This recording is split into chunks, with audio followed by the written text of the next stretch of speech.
Good morning student. आज का हमारा टॉपिक है शॉर्टेज जॉब फर्स्ट। हमारी शेड्यूलिंग एल्गोरिथम में ये एक अनदर टाइप्स ऑफ एल्गोरिथम है जिसमें हम किसी भी प्रोसेस को रेडी से रनिंग कंडीशन में भेजने के लिए जो एल्गोरिथम फॉलो करते हैं उसमें शॉर्टेज जॉब फर्स्ट कंडीशन में जो सबसे छोटी प्रोसेस होती है उसको हम प्रायोरिटी बेस पर रनिंग कंडीशन में भेजते हैं। मतलब सबसे छोटी प्रोसेस को सबसे पहले एग्जीक्यूट किया जाता है। ये चूंकि नॉन प्रिमिटिव कंडीशंस होती हैं, इसमें आप किसी भी प्रोसेस को जब तक टर्मिनेट ना हो, एग्जीक्यूट ना हो, तब तक आप उसे स्वेप या स्विच नहीं कर सकते हैं या वापस रनिंग से रेडी कंडीशन में नहीं भेज सकते हैं। तो जब प्रोसेस यहाँ पर हम एग्जांपल देखते हैं,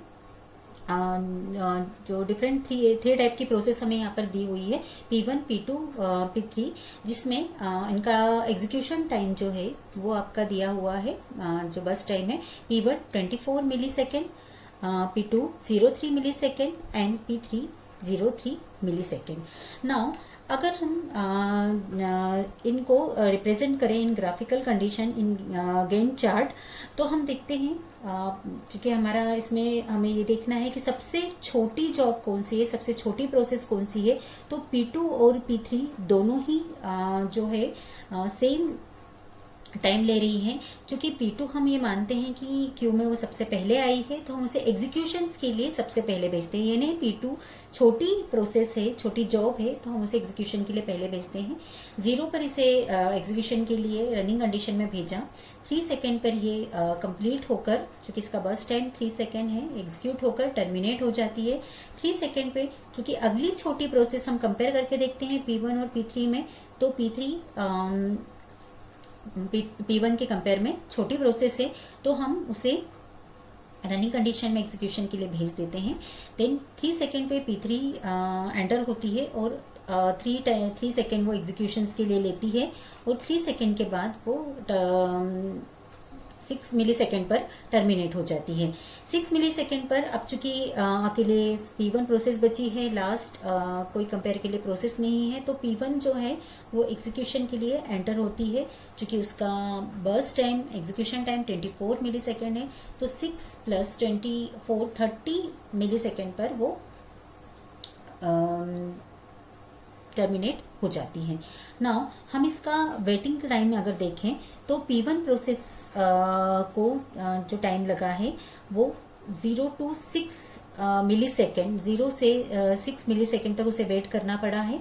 तो 6 मिली सेकेंड इसका वेटिंग टाइम है। P2 प्रोसेस चूंकि 0 सेकेंड पर ही उसे हमने छोटी जॉब थी इसलिए रनिंग कंडीशन में एंटर कर दिया, तो उसका जो वेटिंग टाइम है वो 0 मिली सेकेंड है। और P3 जो है वो P2 के बाद अराइव हुई है, तो 3 मिली सेकेंड इसका वेटिंग टाइम है। 0 से 3 मिली सेकेंड तक इसको वेट करना पड़ा है।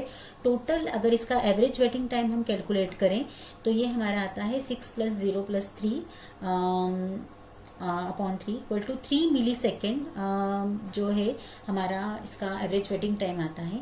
अब अगर हम compare to first come first serve देखें तो तीनों प्रोसेस को सेम हमने बस time first come first serve हमारे लास्ट लेक्चर में हमने दिया था। कंपेयर टू जो एवरेज वेटिंग टाइम है, प्रोसेस को टोटल टाइम जो वेट करना पड़ा है वो कम करना पड़ा है, क्योंकि यहाँ पर हमने सबसे पहले सबसे छोटी प्रोसेस को एग्जीक्यूशन के लिए भेजा है।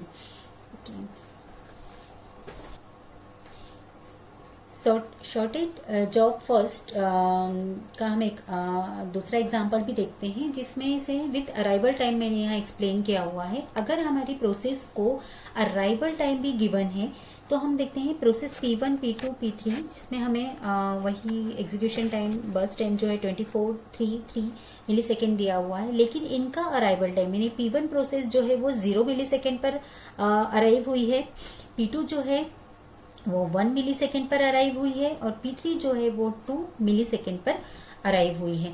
अब चूंकि यहाँ पर प्रोसेस आपकी जो एंटर हुई है वो डिफरेंट टाइम शेड्यूलिंग में हुई है, और चूंकि हम ये बोल रहे हैं कि ये नॉन प्रिमिटिव कंडीशन है, तो इसमें नॉन प्रिमिटिव कंडीशन में P1 चूंकि 0 मिली सेकेंड पर अराइव हुई, लेकिन तब तक P2 अराइव नहीं हुई थी, तो हमें P1 प्रोसेस को रेडी से रनिंग कंडीशन में भेजना ही पड़ेगा, तो हम 0 सेकेंड पे P1 अराइव हुई, वैसे ही उस जैसे एंटर होती है उसे हम रनिंग कंडीशन में भेज देते हैं। लेकिन चूंकि ये नॉन प्रिमिटिव कंडीशन है, नॉन प्रिमिटिव कंडीशन के कारण हम यहाँ पर प्रोसेस को स्विच नहीं कर सकते हैं।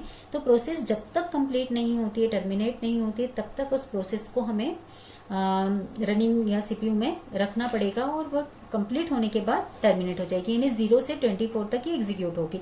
अब चूंकि 1 मिली सेकेंड पर P2 आई है और P2 और P3 चूंकि 24 मिली सेकेंड हो चुके हैं, तो P2 1 पे आ चुकी है और P3 जो है वो 2 मिली सेकेंड पे आ चुकी है। इट मीन्स दोनों ही आ चुकी है, पर कंपेयर अगर हम करें तो यहाँ पर 3 और 3 दोनों ही सेम है, तो हम यहाँ पर P2 को एंटर करेंगे। अगर यहाँ पर एग्जाम्पल अगर P3 यहाँ पर का जो बर्स्ट टाइम है वो 2 मिली सेकेंड होता, तो हम P2 और P3 को कंपेयर करते और यहाँ पर P3 को हम चूंकि छोटी जॉब थी तो हम उसे पहले प्रोसेस के लिए एग्जीक्यूशन के लिए भेज देते हैं। बिकॉज अब ये दोनों सेम टाइम है तो हम P2 को एग्जीक्यूशन के लिए भेजेंगे।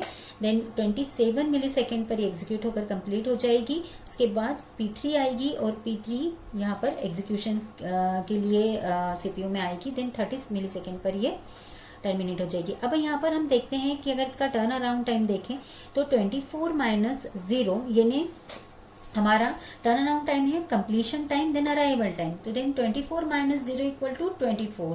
सेम 27 चूंकि 27 पर ये कंप्लीट हुई है, नहीं इसका टोटल कंप्लीशन टाइम जो है वो 27 है। 27 पे कंप्लीट हुई, लेकिन ये अराइव कब हुई थी 1 मिली सेकेंड पे। तो 27 माइनस 1 यानी 26। नाउ नेक्स्ट P3 जो है वो हमारी जो हमारी P3 थी वो 30 मिली सेकेंड पे कंप्लीट हुई। टर्न अराउंड टाइम जो है उसका 30 मिली सेकेंड है, लेकिन वो अराइव कब हुई है 2 मिली सेकेंड पे। तो 2 मिली सेकेंड पे वो अराइव हुई है, तो हमारा टर्न अराउंड टाइम होगा 30 माइनस 2 इक्वल टू 28। तो ये हमारा टर्न अराउंड टाइम है और इसी के बेस पर हम इसका वेटिंग टाइम कैलकुलेट करेंगे। तो चूंकि प्रोसेस P1 को कोई वेट नहीं करना पड़ा है, यहाँ पर 24 minus 24 equal to 0 turn around time minus burst time. Then 26 minus 3 23 millisecond waiting time P2 का होगा।